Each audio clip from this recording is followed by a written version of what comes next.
ಒಂದೂವರೆ ತಿಂಗಳು ಹೇಳಿದೆ ಸಿದ್ದರಾಮಯ್ಯ ಸಾಹೇಬ್ರಿಗೆ, ಗಿಳಿಗೆಳ್ದಂಗೆ ಹೇಳಿದೆ 14 ಸೈಟನ್ನ ಫಸ್ಟು ಸರೆಂಡರ್ ಮಾಡಿ ಸರ್, ಆದ ನಂತರಲೇ ಮುಕ್ತ ಮತ್ತು ನ್ಯಾಯಸಮ್ಮತ ತನಿಖೆ ಆಗ್ಲಿಕ್ಕೆ ಸಾಧ್ಯ, ಎಲ್ಲ ಕಳ್ಳರು ಸಿಗಾಕೊಳ್ತಾರೆ ಅಂತ.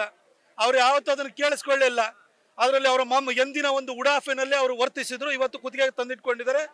ಅವರು ಪ್ರತಿ ಹಂತದಲ್ಲೂ ಕೂಡ ಕಾನೂನಿನಲ್ಲಿ ಅವರು ತಿರುಚುವಂತ ಕೆಲಸವನ್ನ ಆ ಸೈಟನ್ನು ಪಡ್ಕೊಳ್ಳುವಾಗ ಎಲ್ಲ ನಿಯಮಗಳನ್ನು ಗಾಳಿಗೆ ತೂರಿರುವಂಥದ್ದು ಸಾಕ್ಷ್ಯಾಧಾರ ಸಮೇತವಾಗಿ ಹೊರಗಡೆ ಬರ್ತಿದೆ.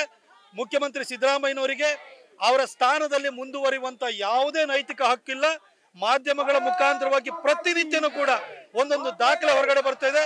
ನೆನ್ನೆ ಅದರಲ್ಲೂ ಅವ್ರ ಹೆಂಡತಿ ಬರೆದಿರುವಂತ ಪತ್ರಕ್ಕೆ ವೈಟ್ನರ್ ಹಾಕಿರುವಂತಹ ಒಂದು ಪತ್ರ ಹೊರಗಡೆ ಬಂದಿರೋದಂತೂ ಅವರು ಆ ಒಂದು ಮುಖ್ಯಮಂತ್ರಿ ಸ್ಥಾನದಲ್ಲಿ ಒಂದು ಕ್ಷಣನೂ ಕೂಡ ಮುಂದುವರಿಯೋದಕ್ಕೆ ಯಾವ ನೈತಿಕ ಹಕ್ಕು ಇಲ್ಲ ಅನ್ನೋದನ್ನ ಸಾಬೀತು ಮಾಡಿದೆ.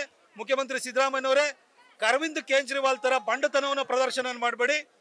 ಕರ್ನಾಟಕ ಇವತ್ತು ಸಭ್ಯ ರಾಜಕಾರಣಕ್ಕೆ ಹೆಸರಾಗಿದೆ ಅನ್ನೋದನ್ನ ಒಂದು ಮೇಲ್ಪಂಕ್ತಿಯನ್ನು ಹಾಕೊಡಿ ರಾಜೀನಾಮೆ ನೀಡುವ ಮುಖಾಂತರ ಅಂತ ನಾನು ನಿಮ್ಮನ್ನ ಕೇಳ್ಕೊಳ್ತೀನಿ.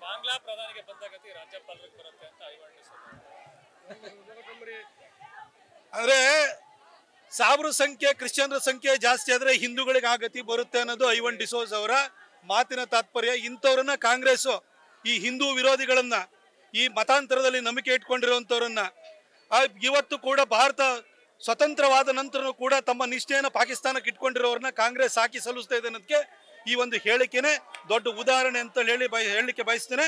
ಹಾಗೆ ಹಿಂದೂಗಳೇ ಎಚ್ಚೆತ್ಕೊಳ್ಬೇಕು. ಕಾಂಗ್ರೆಸ್ ಸಾಕಿರುವಂಥದ್ದು ಈ ರೀತಿ ಹಿಂದೂ ವಿರೋಧಿಗಳನ್ನ ಅನ್ನೋದನ್ನ ಈಗಲಾದ್ರೂ ದಯವಿಟ್ಟು ಅರ್ಥವನ್ನ ಮಾಡ್ಕೊಳ್ಳಿ.